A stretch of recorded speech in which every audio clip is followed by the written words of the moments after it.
Mama! Mama! Damn, man. Should always locking the kid out, man. I ain't tripping. Outlaw Mel gonna jump off the porch of DGB anyway, man. Yeah, where they at? First I go berserk, yeah. Then I go to work, yeah. Beat it like it stole something from it. Beat it till it's murder. We got Mel of the Outfit Texas off the porch with us today. Yes, sir. Day one family, Man, bro. day one. What up, Big Hayes? Man, when mama coming out with the cereal, my boy? Mama, let me get them Frosted Flakes. No, she sleep. Cooking up. She sleep, bro. Yeah. So how you feeling, bro? Man, I can't complain at all, my boy. I'm blessed. I'm alive. Yeah. Out here in Atlanta, man. Yeah. Trying to find me a Foxy video vixen. Yeah. What you got working on while you're here in Atlanta? Man, I'm out here just getting busy. I ain't been out here in a minute. Yeah. It's been too long. Since 2020, so I ain't been out here since like 17, 16. Yeah. So it was just time to get out here, bro. For sure. I've been back and forth to LA last few years a lot, mm-hmm. but you can't not come to Atlanta. It's just unavoidable, bro. Yeah. It's like third home for us. Yeah. So shit, I say fuck it. Yeah. Hop on that flight. You're from the South. You gotta stop by in Atlanta for sure. Got to. Yeah. All right, so let's speed folks up a little bit. Like I mentioned, part of the Outfit Texas. Mm-hmm. How'd you guys form up at first? Shit, man, that was a minute ago too. Yeah. We all were down there in Houston for school, mm-hmm. and I had been on D. He was originally the producer. I've been on him since my mama got married. We moved to another part of town in Dallas when I was in high school, 8th, 9th grade. Yeah. And that was my bro. And but I had never rapped with him. I was just fucking with hoes, fucking around, going to parties, doing school shit, hooping, normal shit. But he was making beats.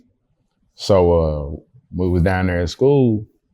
Shit, I don't know what made me do it. I think I do know. I was trying to stay out of trouble because I was a little too active. Huh. It was like spring semester, bro. I was fucking with this hoe and knocking this down and doing this and doing that. And the shit got every nigga know, like at times, bro, it'd be too much. So I just said, man, let me just start making beats with you, bro, just so I can just, you know what I mean, focus on something. Yeah. So I started making beats and shit, and that was the bug that bit me. Once I started making beats, it was over with.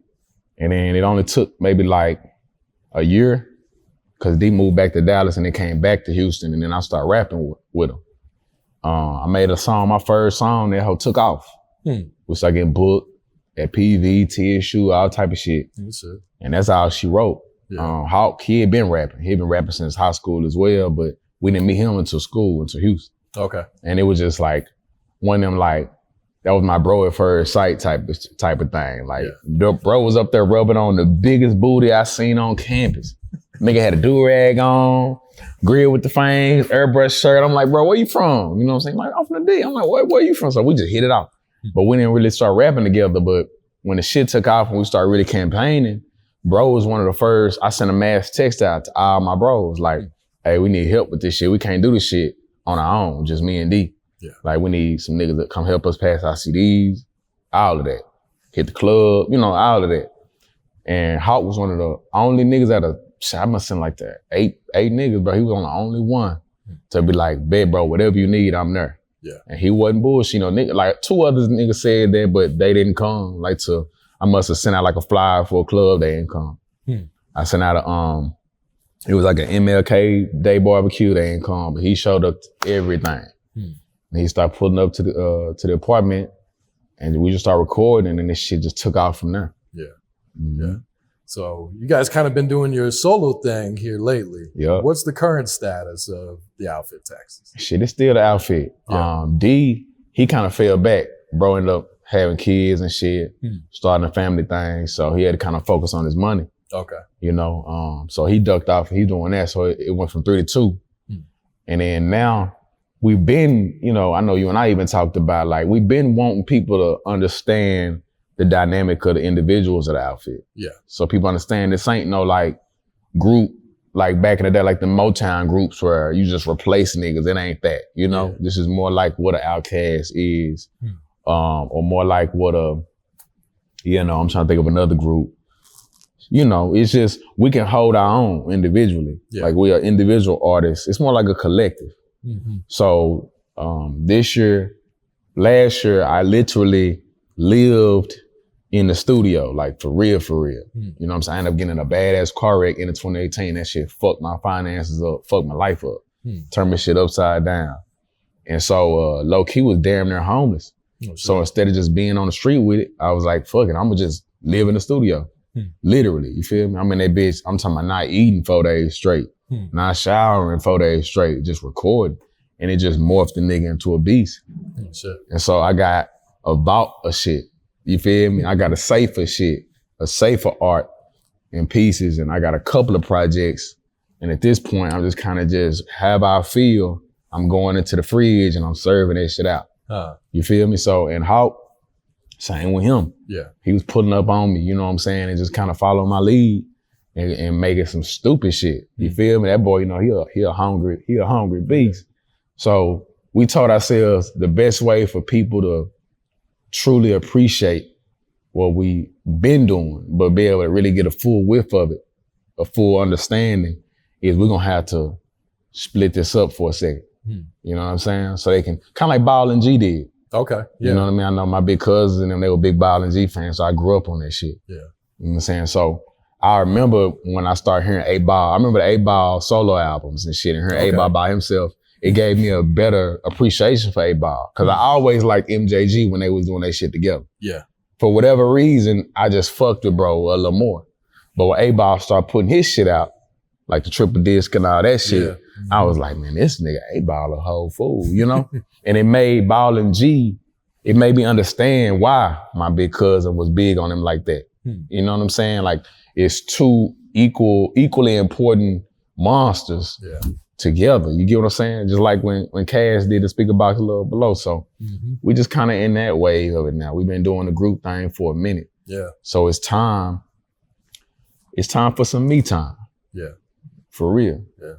Looks like it's been working well for you guys too. Man, it's been working real well. You know, like I can't lie. It's something that was honestly prophesized. You know, long live my brother Pooh. Yeah. But he told me on the phone, I never forget the last real conversation we had. He told me, he said, do you, Mel? You know, like, do you? And it wasn't him, he wasn't saying do me like, don't do the group or no shit. Yeah. But he already knew, you know what I'm saying? So he was like, bro, the world they need to get a win for you, bro. Like, you know? So, and I promised bro I would do that. He even told me like, call my phone once you finish your solo shit, like my project, and we can see what we can do with it. You know, and you know, life happens. God know what God is doing. So, you know, that's that. But I kind of took that to heart, especially how everything unfolded. Like, I got to do that. You feel me? I kind of made that promise. So it's part of that too, you know, but I don't know, bro. It's like, it's crazy how that worked, because as soon as I started dropping more solo material, a whole different wave and a whole different lane opened up. You know what I'm saying? We started getting a whole different traction. Like, the city, like Dallas always kind of been, at least we thought they acted like, some acted like, but a lot of them, they weren't acting. They just wasn't hip to where we were buzzing. You get what I'm saying? Like, it's 2020, so everybody on Twitter now. Yeah. Everybody, the blogs have gone from you having to really read a blog on your phone or some shit to now it's just YouTube, you know, platform. So, you know, everybody more prone to watch that than they are to sit down and read a magazine, basically. Yeah. You know what I mean? So I say that to say we've been popping on the blogs, as you know. Oh yeah. But Dallas being Dallas, like, they you know, we blogs. Yeah, bro, we putting up to the trap iron, you know, a couple of grams and shit, trying to, you know, Hawk telling niggas like, oh, you know what you got posted on the fader? And nigga like, huh? You say you faded? You know what I'm saying? Like, nah, bro, we on the fader today. We made the fader. Like, what? Yeah. Man, going on. You know, they waiting to hear us on K104 on the radio. Yeah. Waiting to see when we're gonna be on the club flyer. They don't understand nothing else. But now, they do. Yeah. Now this new generation, you know what I'm saying? They with it. They watch YouTube all day. They just rolling YouTube. Yeah. They on Twitter, so they know what that means. You know, so we always kind of felt some type of way, because it's like, damn, bro, like it seemed like the crib don't give a fuck about how we putting on, and we putting on in a way that we know is beyond what a club gonna ever do. Yeah. This is worldwide, you know, so, but now that I start dropping the solo material, it's like the dots finally connected. Cause the crib fucking with it. And, you know, the internet, the blogs and everybody still fucking with it. Yeah. You know? So now it's like the constellation is finally in the sky. Yeah. So it's starting to really kind of, I feel it like this shit from the pop. Yeah. And so I'm just salivating. Like I'm just washing my fork off. You feel me? Picking my paper plate out the cabinet. Like it's up now. We finna eat. Yeah. Yeah. All right. So yeah, let's talk about the Dallas music scene. Okay. You know, it's been starting to catch on fire these last couple of years, man. Nah, for real. Yeah. So what's it like out there right now? Man, it's lovely. It's lovely to see everybody finally re-energized. You know, we've been through a lot. Bro. Dallas has been borrowed from and stolen from. We've been a little pool, a little well of inspiration and swag and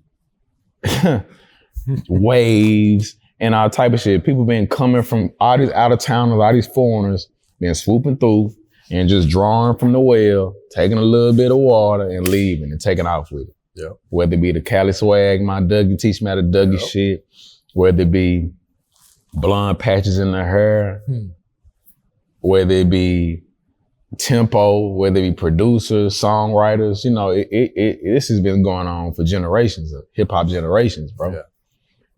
And we missed our moment. I believe that the city was uninformed. It wasn't enough personnel, enough people that are educated in hip hop that understand how hip hop has always worked. Yeah. That it's always, even New York, the beginnings of this shit started off as dance music, party music. You know, niggas break dancing on cardboard boxes and shit. DJs just playing looping drum breaks of disco records. You get what I'm saying? Like, it didn't start off super lyrical or super artistic or super gangster. It started off niggas dancing. Yeah. Niggas having a good time. So when we had our boogie, the Dallas boogie moment 10 years ago, it's like, I don't know how, but somehow somebody came through like a little leprechaun, a little hood leprechaun, and convinced the city to get off of that shit, that shit was whack, or that shit was gay, or that shit wasn't gangster, that shit was, you know. But it's like, bro, Juvenile was a bounce rapper. Yeah. Trick Daddy was a Miami bass rapper before they were who we know them to be. It don't even, you feel me? So it wasn't enough people, enough artists, enough people saying that. So we abandoned ship, you know, and then shit, you abandon ship and that's your closest ship to shore, you know? So then we've been lost at sea. And while we've been lost at sea, like I say, motherfuckers been coming through just taking. But it ain't happening no more. You know, 2020, everybody got these small flat screen TVs in their pocket. And so you can see it. And thanks to Yellow Beezy, thanks to Trap Boy Freddy, you got all kind of niggas putting on. You got 10K, you know, you got even Tay Money, that kind of Dallas, a whole different line. You got us, you know what I'm saying? We just got off tour Yelawolf all over the damn country and Canada and shit. You got damn me. I'm missing names. You gotta blame that shit on my mind and not my heart. But the point is, we got finally what we had with the boogie shit, and that we had more than a few. You had a lot of different artists putting on in their own way. You know what I mean? Going out and putting on. You know, so now the city is really catching fire. It's dope to watch it happen because I don't even think everybody back home even can tell. But we've seen it. You know what I'm saying? As the outfit of us, like we seen Houston go from after the Mike Jones, Paul Wall, Slim Thug wave when they died off. And even the club scene and nightlife was trash. The clubs was, I mean, it would be like 6 different clubs competing for a Friday night. You would hit one club and that bitch would have like 50 people in there. You leave that hoe, go to another, you know what I mean? Club hopping trying to find it and it ain't nowhere. And we watched them collaborate, come together, you know, and build the nightlife back up. And then we watched them do it when it came to the music. We watched them support each other and watch it kind of get back to where it has gotten to as far as Houston. You know what I'm saying? Like we watched Maxo. We was out there with Maxo passing out CDs after Scormo shows, bro. You back in the day, before, you know what I mean? Before all this. Yeah. So we saw the Dallas shit, just as young niggas just clubbing, just Dallas niggas, like not as artists, like being at the club and knowing. That's why also I have been personally so adamant for years, as you know. I've been in these interviews and with these publications and these blogs. I've been talking about this boogie era. I've been talking about Dallas because I always knew that we have something special, bro. Yeah. Every city don't have culture like Dallas do. Mm-hmm. That ain't something every city in America got. Yeah. And niggas understand that culture is the commodity, bro.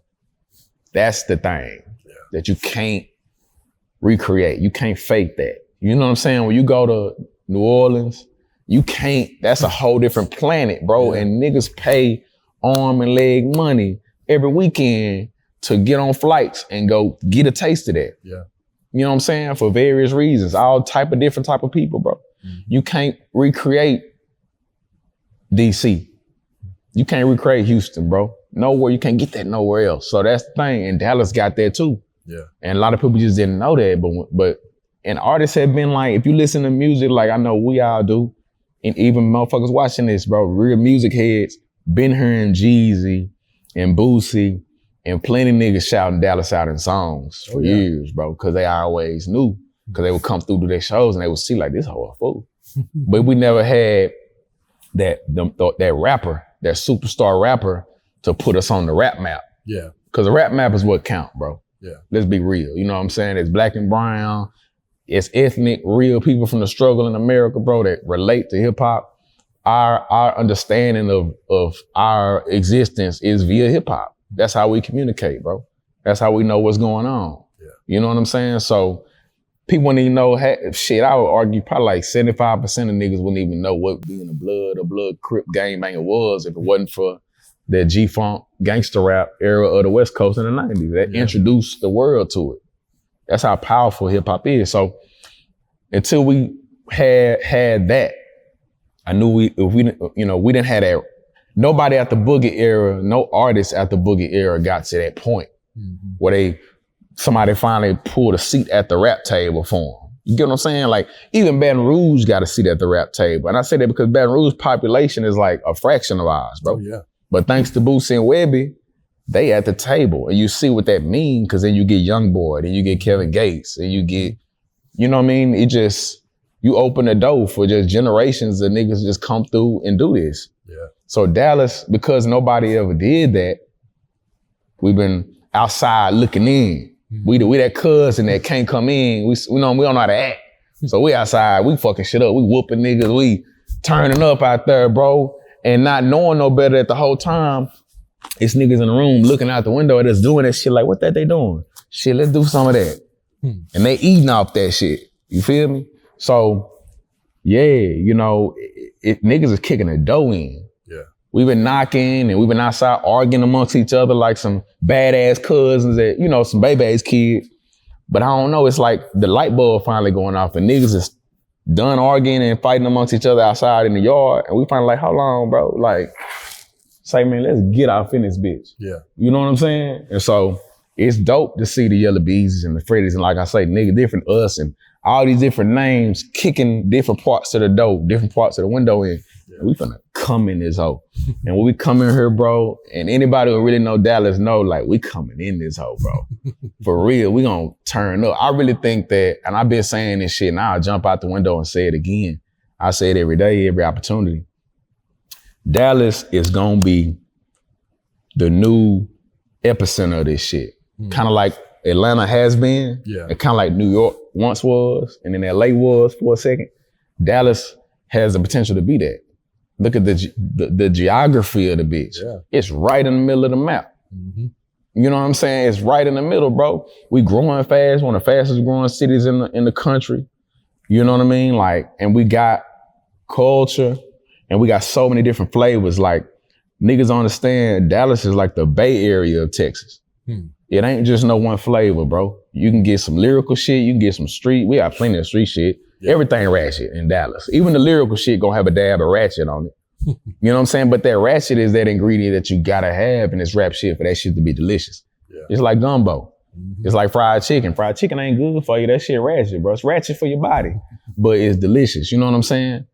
So, yeah, man, like, it's time. It's our time for shit show. I think it's time for all the cities like that the ones over, like, look at the baby. Look at Charlotte, North Carolina. Yeah. Like, who would have thunk?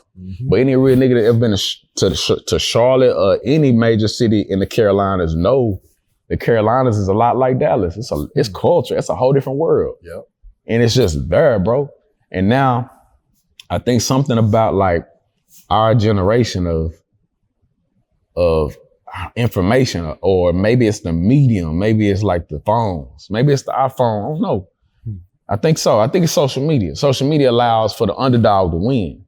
Cause now you don't, that's what it is. I'm thinking as we talking, you don't have to be in LA or in New York where the big media companies are no more. All you need is to really be active on your IG, active on your Snap, you know what I'm saying? Upload to your YouTube, and the world will come to you if you just consistent. So I think that that's what it is, you know what I mean? And I ain't tripping because God know what God doing, cause that's even more fire. That like now we finna have our moment in today's time. You know what I'm saying? Like I know for a fact, them old heads probably look at what we got going now and wish they had what we had. I know they do, like for real. I know, like, think about if Dipset had Snapchats or IG stories when they was popping. You know what I'm saying? I would've been tuning in the camera and shit every day, like, what pink shit he gonna pull out today? You know what I'm saying? So it's finna be up, bro. I'm geek, for real. Yeah. All right. The Outfit Texas has always had its own very unique sound. Yeah. How'd you guys develop this sound? Shit. I don't know. I just think we don't give a damn. Like, I think that there's a blessing to be had in kind of being left in the dungeon. You get me? Like for so long, we prayed and worked and wanted. It's like we was beating at the door, the basement door, trying to get motherfuckers to let us in that hoe. Like, you know what I'm saying? We want to participate. We want to fuck around with y'all and shit. And they wouldn't do it. So we stayed in the dungeon, and after a while, you stop going up there beating on the door.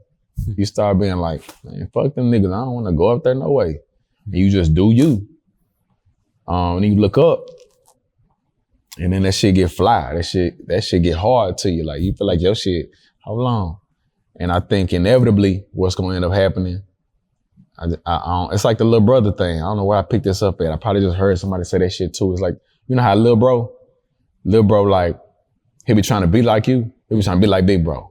And big bro be doing them all bad. You know what I mean? Like trying to dress like big bro dissing them, all that shit. And then one day little bro grow up, little bro don't want to be like you no more. Yeah. He want to be like him. And now he cool. Cause your ass ain't got old and washed up.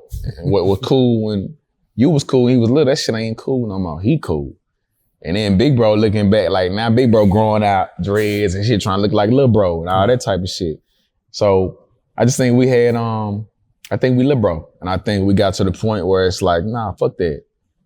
You know what I mean? Like, nah, bro, we're gonna bring this new sound to it. Plus, as students of the game and as true artists, that's what hip hop started as. That's what it's supposed to be. Music, period. Music, period. Even prior to hip hop. Funk, jazz especially, R&B, soul, blues. Well, blues are different. But all the rest of them, niggas prided themselves in bringing like a new sound to it. That's what it was all about. You know what I'm saying? Like when Minneapolis hit, when Prince and them hit, Alexander O'Neal and all them hit, it was a new funk sound within the overall funk world. The overall funk universe is a new planet. That's what made this shit exciting. You know what I'm saying? So, and hip hop does that better than any genre because you get that shit more frequent and it's more extreme. You know what I'm saying? New York popping, okay, this is hip hop, all right. Soon as you think you got that shit figured out, bam, here come LA with some shit. Soon as you think you got that figured out, bam, here come the South with some shit. Here comes Chicago, here come. So somewhere along the way, the shit all became one uniform sound. And the shit inevitably is gonna, just like anything, it's gonna swing back. And I feel like that's what we're going into. This is a new decade, this 2020. I feel like this is gonna be the decade of flavor again. You feel me? It's finna be the potluck. It's finna be Dallas. Oh, okay, that's Dallas. That's what that feel like. Oh, Memphis. Okay, that's what that feel like. It's happening as we speak. Yeah. You know what I'm saying? You got Shoreline Mafia. Shout out to them boys. You got Rucci and what's bro name? AZ Shike and shit. That's bro. Mm-hmm. That shit. That's the LA shit. That shit sound like its own world. Yeah. You know what I'm saying? Like I was just in LA sliding the Rucci tape and shit, bro, and that shit do feel like LA.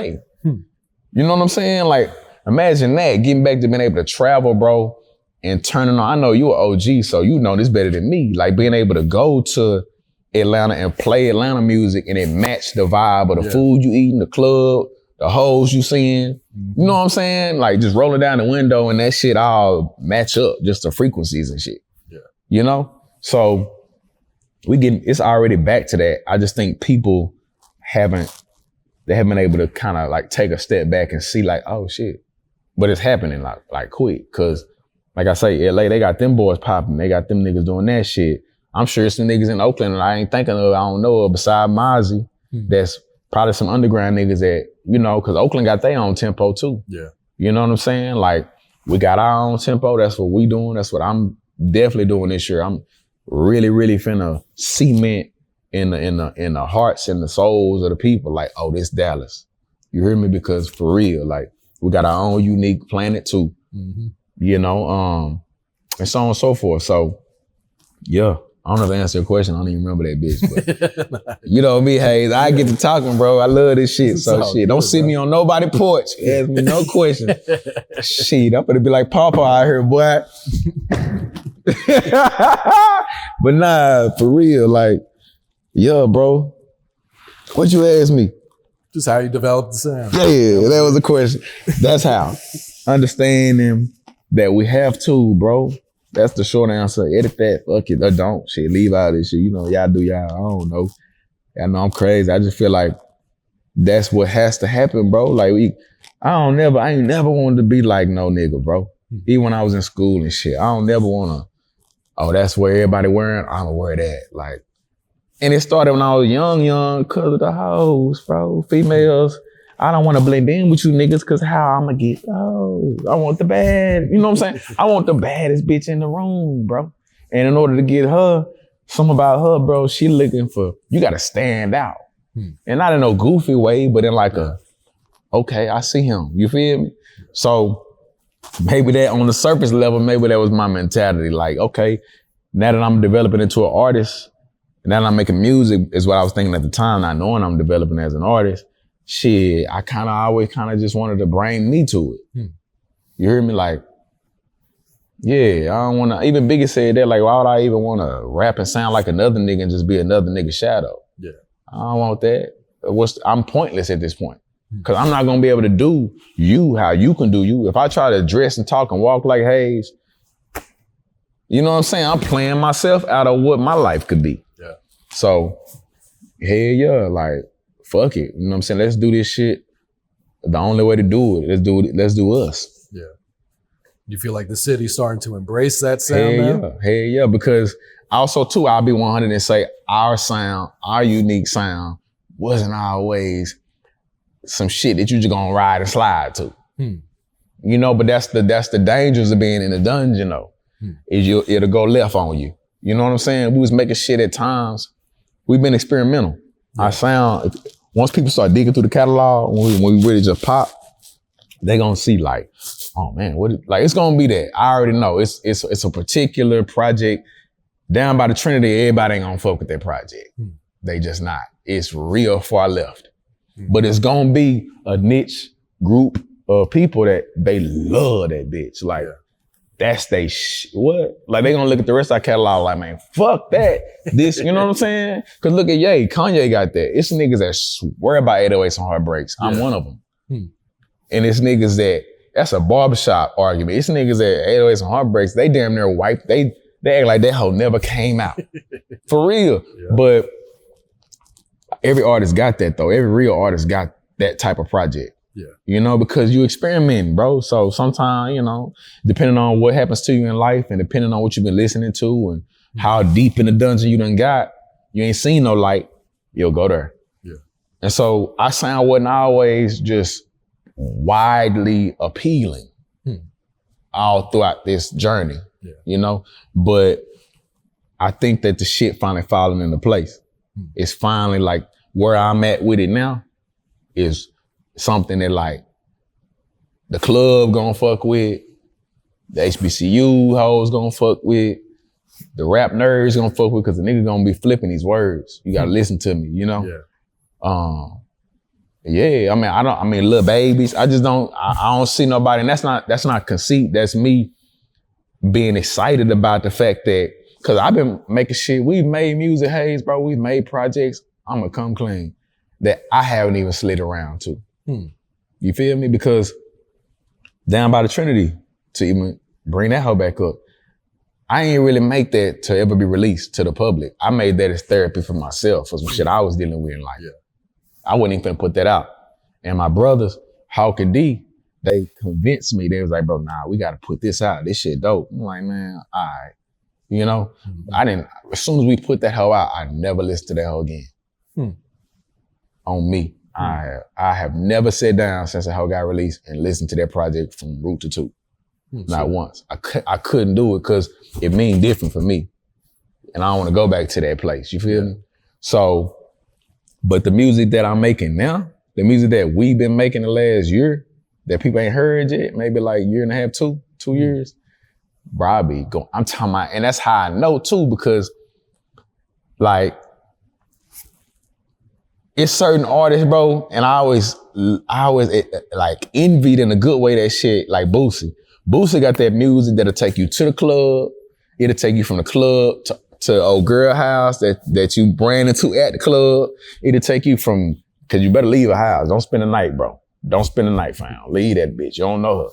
Then you leave your house and you go back to your spot. You know what I'm saying? You can listen to Boosie all throughout the weekend. And I was like, damn, man, I always just, and I feel like a nigga finally got there, bro. Cause I be going to the club myself jamming our shit. And I be T. It's not forced. It's like, man, this shit, hey, hold on. You know what I'm saying? I'm gonna have a good ass night. So, you know, and everybody know like that ain't no conceit once again, because I feel like all real artists are more like critical than they are fans in themselves. Yeah. You feel me? I don't just be tooting my own horn. I'll make something like, I don't know. And you play it for your little trusted group of people, they be like, nah, that's hard. You know, oh, it's hard. Okay, bet. And then you be like, all right, maybe it's hard. You feel me? So yeah, bro, I think the sound is finally in time, in tempo with everything else. Yeah. You know what I'm saying? Yeah. All right. I want to ask you about this IG post you made recently. I think it was Tay Money. She was giving me an interview by No Jumper. Yeah. And Adam22 said that you got washed on your own song. Yeah. And that's some whole ass shit. Of course, you took some offense to it. Yeah, I did. Yeah. Especially since he said he wanted to tell you in person, but yeah. I mean, I took offense for multiple reasons. One, I'm an artist, bro. And to quote the Queen Erykah Badu, I'm sensitive about my shit. It ain't many things that'll give me my feelings as a grown man. And all grown men know what I mean. Yeah. You grow out of that shit. Everybody's sensitive when you're a little kid. You're a young nigga, you're a little boy. You know, that girl will get you in your feelings and you'll make mistakes. You know what I'm saying? You'll say some shit, you'll do some shit. You grow up, you stop being that way. You don't wear your heart on your sleeve like that. Life kind of trills you out like that. But my art though, I still go left on a nigga about my art. I ain't even know that until I saw that. And I felt that feeling like that, ooh-wee. Cause watch me. First of all, ain't nobody ever watched me on no song. Right? Second of all, that song came about because the song was already done. Right? And that from a producer standpoint, I heard her on it. So I hit her up, like, hey, pull up. I got something for you. And we sat in that bitch and we crafted that together. You hear me? The whole song. Well, her part. Yeah. The song was already done. You know what I'm saying? She did a thing on that bitch though. She brought a sauce to the party. And I wanted her to do that. Like what? Don't come in this whole, this ain't no competition, bro. We trying to collaborate. Yeah. We ain't trying to outdo each other. We trying to, I'm gonna do my best, you do your best. I'm gonna do what I'm supposed to do on this whole, you do what you supposed to do. She did what she was supposed to do. But for Adam, And it's somebody I consider a bro too. Like, I mean, like I text bro, like I watch his interviews, you know how I am. I watch all y'all shit. Yeah. You feel me? And you know, we know each other personally, bro. You know, it's love. Like, I'm a genuine person. Mm-hmm. You know what I'm saying? I ain't never run around and claim to be Gucci Mane, big murder man, none of that. I'm me. You know what I'm saying? I'm a genuine person. I am nobody's hoe, but I'm a man first and I'm an artist. And I don't bother nobody. I'm into the art, bro. I live my life. I fuck with my bad bitches and I make my music and I rinse and repeat. So for bro to be on that list of people in this rap world, this whole ass rap world that I really fuck with, like I done text bro and I be sending him links to people's shit. I'm the reason Tay Money knew his platform existed. I put her on to No Jumper. Yeah.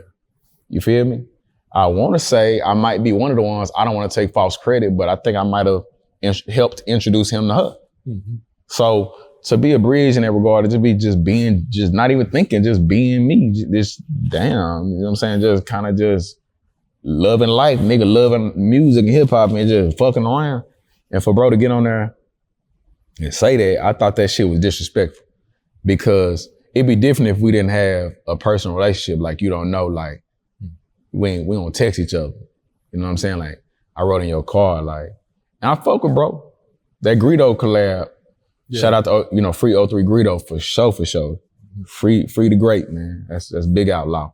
That wouldn't have happened if it wasn't for Adam. Mm-hmm. So I never ever jump out the gym and just call him a hoe or just be for him or just take it too far to heart. I feel like though, maybe that's where the southern difference come in at. Cause you know, we different down here.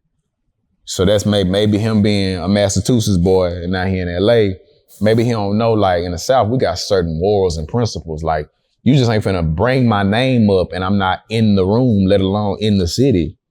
I ain't got nothing to do with this interview. Why am I coming up in a negative way? Yeah. You know what I'm saying? I'm gonna take that a certain type of way. So needless to say, yeah, like it definitely took me aback, bro. And it definitely showed me that, like,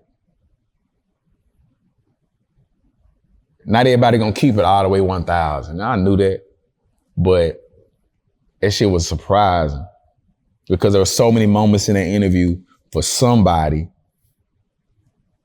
to keep it 1,000 in the clutch, to say, well, hold on, time out. You know, if it wasn't for Mel, song wouldn't even be. If it wasn't for Mel, video wouldn't even be. The whole shit was Mel. Yeah. You know what I'm saying? So let's not just bring bro name up like that and have the people watching this thinking Mel just, you feel me?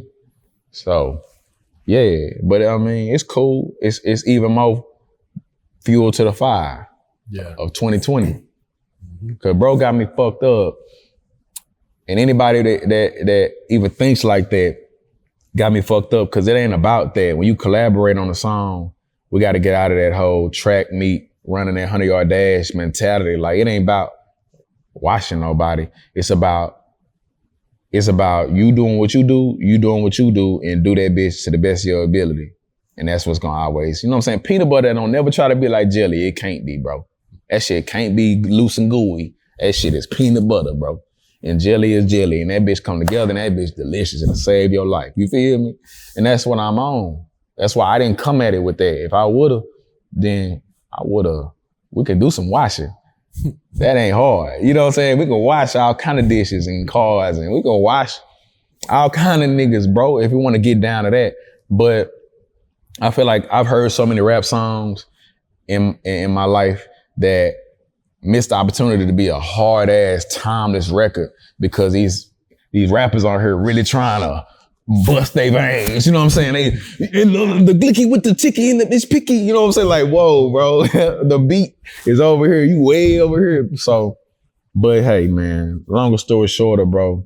Yeah, that shit definitely rubbed me the wrong way, but it happened for a reason because I woke up to that. Yeah. And I believe that that's how God works. Like, I woke up to that. That shit came to my door. So that was sent to me. It's a lesson to be learned there.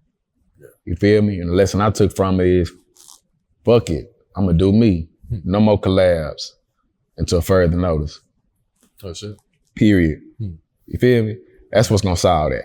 Yeah. Once people see like, oh, what Mel is on, that's part of why I'm doing my solo shit even now. And there's no kind of offense to my brother. Like JayHawk, that's my motherfucking sibling. Anybody who really knows know that. You know what I'm saying?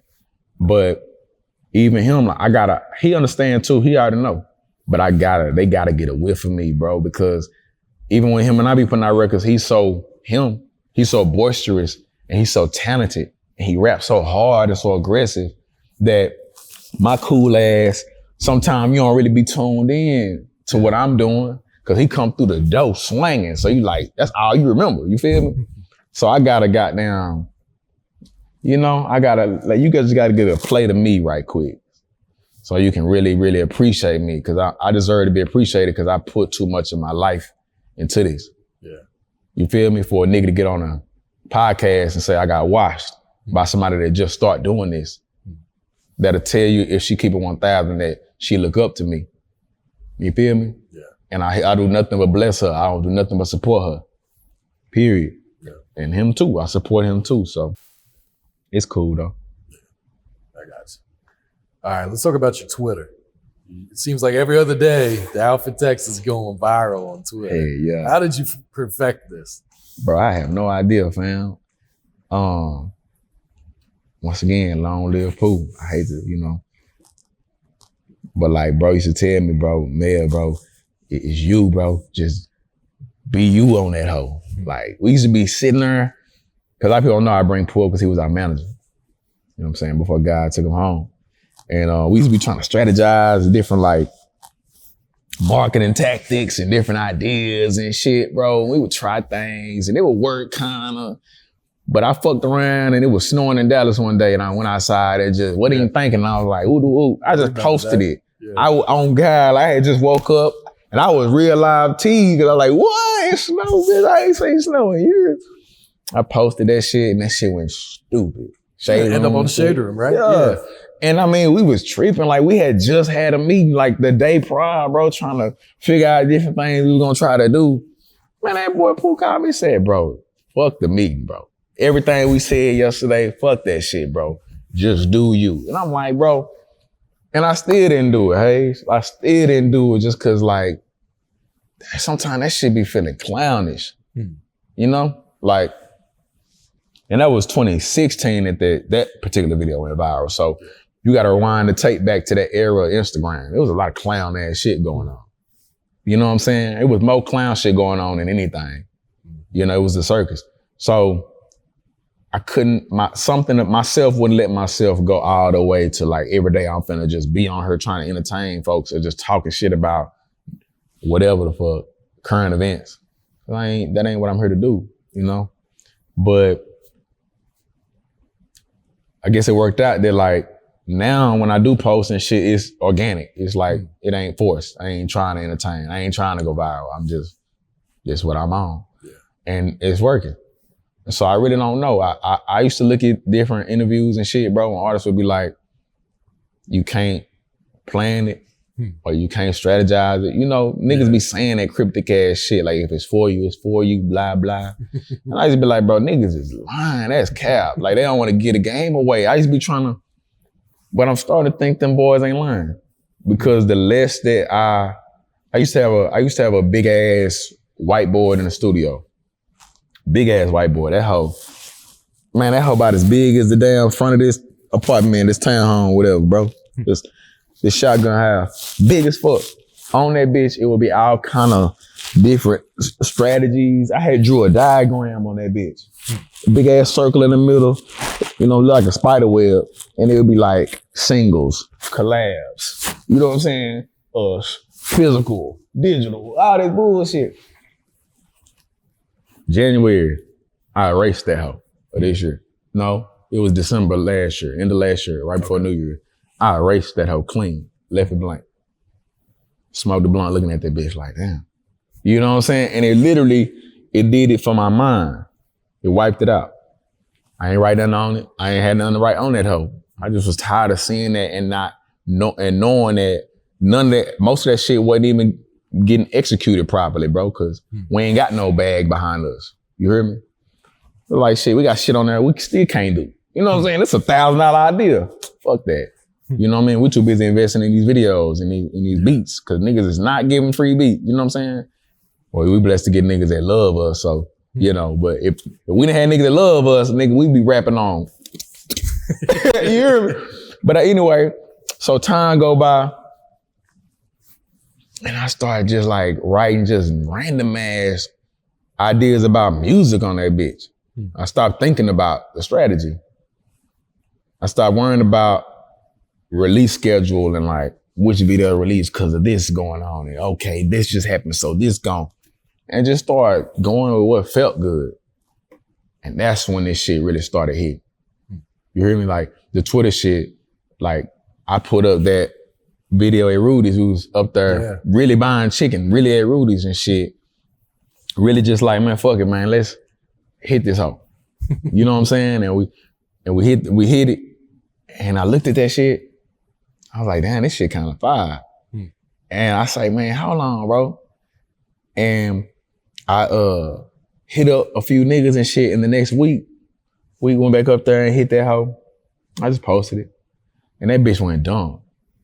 You know what I'm saying? And most of the shit just been that. Most of the shit just been ideas, bro. Me and Daily, or you know what I'm saying? Me and Hawk, me and T-Walk, myself or somebody or some shit. I just have an idea, we just do that shit. And sometimes that shit hit, sometimes that shit miss. But it's been that. You know what I'm saying? It's been just going with the flow. And that shit been working, bro. So we just gonna keep doing that.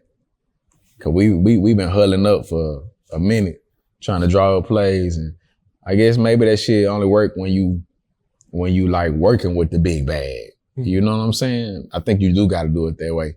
But when it's art for you, I think you got it. And that's what I had to realize. That's what the erasing the dry erase board meant for me. Is me realizing like, man, fuck it, it's art though. You know, like this hoe, why I got this hoe in here? This is a studio. I got this boardroom ass dry erase board. You feel me? Look like some startup, some tech startup or some shit. Get this out of here. You feel me? I even let a bad bitch to doodle on that hoe. I don't care what you do on that hoe. It ain't even for that no more. But ever since we erased that hoe, literally and figuratively, this shit been popping. For real. Yeah, it's definitely working. Hey, yeah. Hope we continue to, shit. I'm for real, cause I feel like I don't know, hey, some been telling me, even being out here this trip, bro, like I feel it in the air, dog. We just been putting so much in the soil, so much in the universe that's coming back. You can tell when that shit coming back. Yeah. Real talk. And that's what they need to tell these young niggas, bro. Like, just put that shit in the soil, fam. I was telling Hayes and shit like, imagine that, bro. Picture back in like the 1901 or some shit, late 1800s and shit, like when niggas was farmers. And you had to go out there, you had to work at the ground at something, bro, that you could not see. Like, you didn't know if this was really gonna grow tomatoes or not. You didn't know what was gonna happen. It could be an animal come through, dig your shit up in your sleep. You don't know. There could be a storm come through after so many weeks, months, ruin all your crop. It's all faith. You going out there, but you working. It's hard ass work from sun up to sundown. But after so many months or so many weeks or however long certain crops take to grow, you look at, well, I don't know if you look out there and see it because it's been gradually doing it, but then it just happens, bro. You feel me? So I think sometimes like we forget some of the most like, we forget some of the metaphors we done already lived. You know, we be victims of our time. Like we victims of 2020. We don't know nothing but iPhones and Uber and shit. Like, you know, but if you look at history, like how to go about life and how to go about this music or any game, any ambition, I think you got to go about it the same way Farmer John and them boys did. You know, you got to like till the ground. You got to trust the process, quote unquote, but I call it till the ground. You got to water that shit and you got to believe and that shit gone. And it might not, fool. Like it might not sprout, bro. It might be a bad year for you. The soil might not bless you this year, but you got to go back out there. You got to cultivate some new soil and try that shit again. And eventually that shit it's gonna bloom. You feel me? Yeah. So I think that's where we at. I think we blooming. We're in our bloom season because we've been tilling the ground for a minute. For real. You mentioned earlier going on tour with Yelawolf. Yeah, How did that opportunity come about for you guys? Man, say, bro, fuck with us. Yelawolf fuck with us. That's big bro Outlaw, man. I fuck with that boy. And he had a manager named JayHawk. JayHawk Jones. Shout out to that boy JayHawk, man. JayHawk, he fuck with us too. He been living in Dallas for a minute, keeping his eyes and his ears to the streets. He been seeing the work and hearing the impact, feeling the impact. And he reached out. He hit my phone one day out of nowhere. We talked for like 4 or 5 hours. And it was a minute ago too. He was like, "Mama, fuck with y'all, man. I'm gonna see how I can help y'all out." Ooh. A lot of they say that in this rap game, so you never know. And a lot of time went by and it was like, but he came through out of nowhere in the clutch. And he connected the dots because he worked with Yelawolf. He was Yelawolf's manager. So I guess he introduced what we had going to Wolf. Showed him the video, played the music. Then Wolf and bro flew us out to Nashville just to kick it. Type shit. He got us wasted. Went out some white ass bar, got us fucked up, boy, full of that shit. We had a good ass time, bro, cool. And that was that. And then shit, a few months, maybe half a year went by, maybe a year. And bro hit us up like, shit, come on the road. Put money in our pocket every show in the whole 9 yards. Took boys to Canada for the first time. Finally got a passport and shit. So, hell yeah. What was one of the craziest cities you went to? On the tour? Ooh, man. Shit, Montreal. Yeah? Montreal was a whole fool. I ain't gonna lie to you. Like, first of all, the city got a vibe. Second of all, they know how to rock out. And then third of all, after we got off the show, off the stage, the girls in Montreal, they kiss you in the mouth. That's how they greet you. Not like tongue and no shit. I don't even be, and that's the thing, I don't even be kissing like that. It's a thing, it's been a problem in my personal life. Like, I don't know, you know what I'm saying? Like, I'll fuck with you. We could be fucking for a solid year and a half, me and some little baby, but kissing, I don't know, cause I don't know, maybe niggas just scared of love, I don't know. I ain't really trying to make love in here. We trying to just, but she, boy, we at the little merch table, bro. She come up, grab my face, and straight peck me on the mouth, bro. I'm like, what the fuck? I look at her, before I can even say something to him, she grabbed his face and peck him on the mouth. So now I feel some type of way. Cause now you just running a train on us in this hoe. And we ain't signed up for that, you feel me? So we looking at each other, talking to her like, what the fuck? You know, we all thrown off like, appreciate it, or you know what I'm saying, trying to sign her shirt. She tried to go for it again. Now we ain't finna be doing this. Cause now this turning into some freaky shit, some freaky Canada shit. But yeah, man, Montreal was a fool. Minnesota was the livest crowd. Minneapolis, I think it was. They went crazy. That video was on our Instagram still to this day. Like, them boys were crazy in that bitch. They were banging heads in that bitch. We had some drunk motherfucker get on stage and security tried to grab him. Man, he must have hit him with the Kobe and dove out into the crowd, bro. I'm talking about, man, Detroit was a fool. We packed out the Fillmore, sold out in that bitch. Oh, wow. Hell yeah. That shit was just lovely, bro. That was one of the best experiences of my life. For real. Yeah. All right. Let me ask you, what does Dirty Glove Bastard mean to you, man? Boy, I was hoping you asked me that. Let me tell you about the DGB, man. First of all,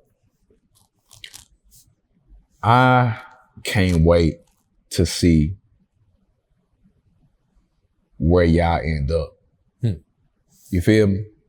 Because I have watched y'all. I've watched Dirty Glove Bastard persevere through all these different evolutions of the game. You hear me? And not persevere like try to catch up. I don't know how y'all do it. I know you a genius. I know Pooh was a genius. I know the whole team, you know what I'm saying? I know, I'm talking back to Ronnie, yeah. And you know what I'm saying, rest in peace to that boy Fang. Yeah. You feel me?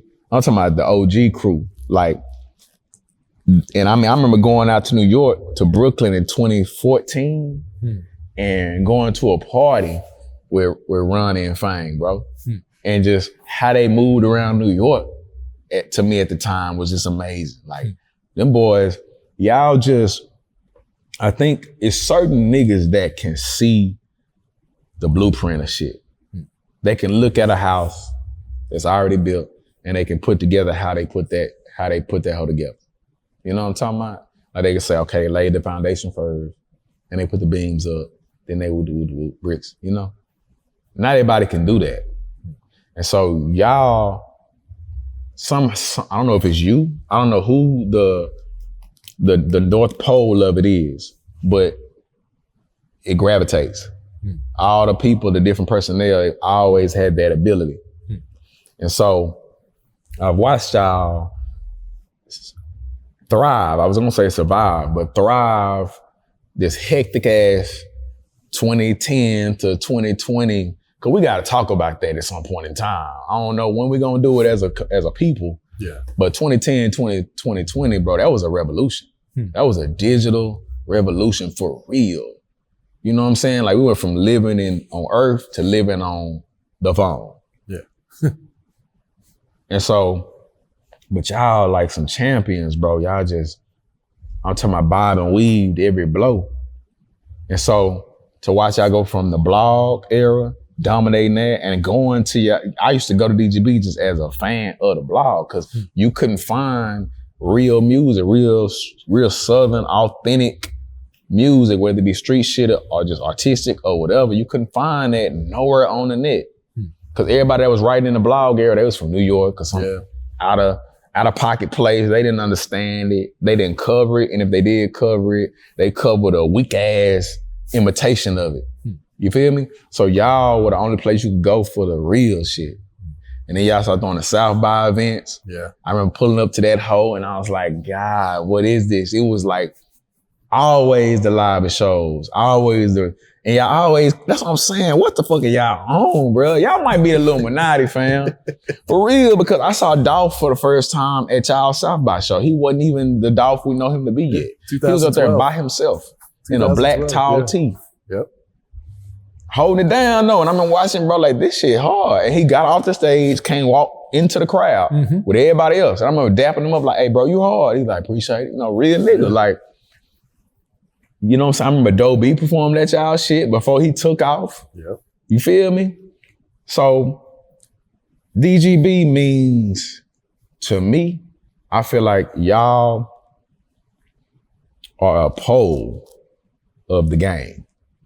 And I think y'all didn't realize, I sure didn't realize as a fan and as blessed to be part of the family, I didn't realize what y'all I think are going to eventually be and are.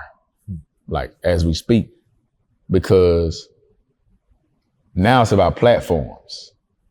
You know what I'm saying? Whereas with the last generation, like with Big Bro now, it was, you go to the barbershop, you see the Source magazine, XXL magazine, BET, MTV.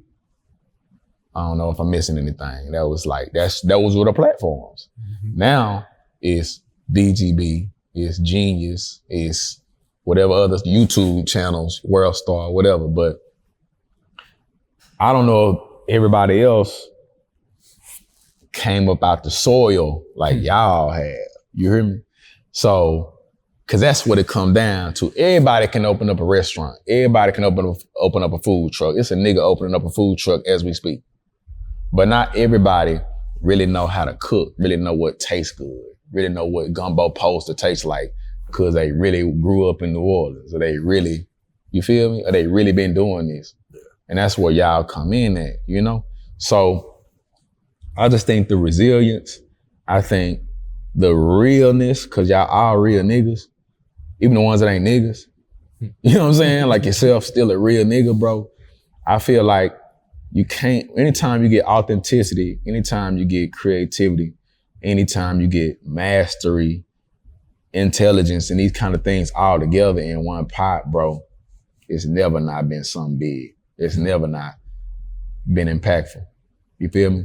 So DGB, to me, is beyond family. It's like, it's a mandatory part of the solar system, period. Without it, niggas don't understand how much you lose.